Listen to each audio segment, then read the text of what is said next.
ई जुल्मी जमाना सितम के तनो ढाई न कबहू ए दुनिया से मोहब्बत उड़ाई। और जब रोग हो जे जानी उजानी कदर बेकदर के समझ में न आई।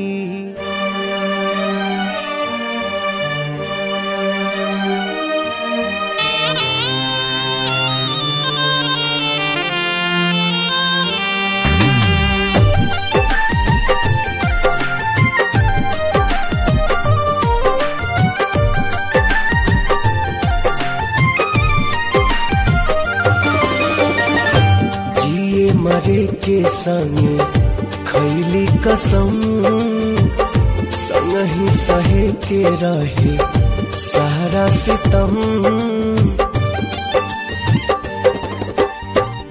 जिए मरे के संगे खैले कसम संग ही सहे के रहे सारा सितम।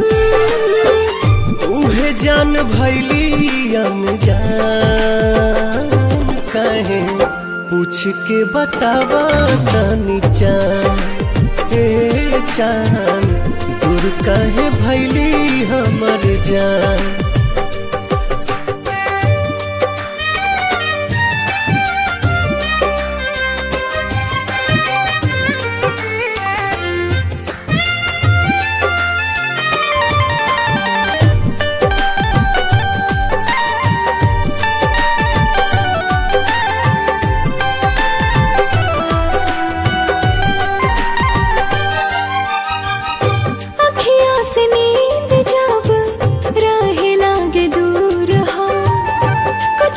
जरूर हाला नैन के कसूर हो।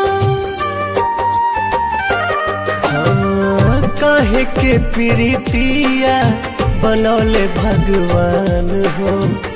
प्रेमी सतावल जाला बाटे पर मान हो। ना जाने कैसन बा दिल के जरूरत हो। हर पल में हारेला उनके ही सूरत हो। टूट गइल सारा अरमान काहे पूछ के बतावा तनी चान। हे चान दूर काहे भैली हमर जान।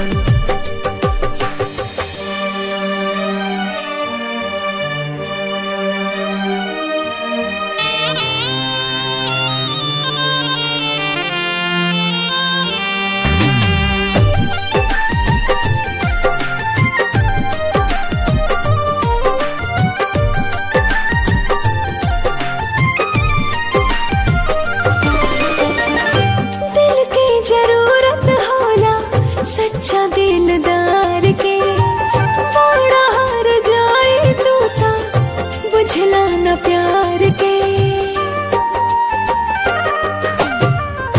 फिर ना दोबारा कब हो पाई प्यार हो। बसल बसावल दुनिया भइल उजार हो। सपनों में ना सोचनी ऐसन कब होई। दिल भर के याद में अखियाँ कब रोई। घुट घुट के निकाले परान काहे पूछ के बतावा तनी चान। हे चान दूर काहे भैली हमर जान।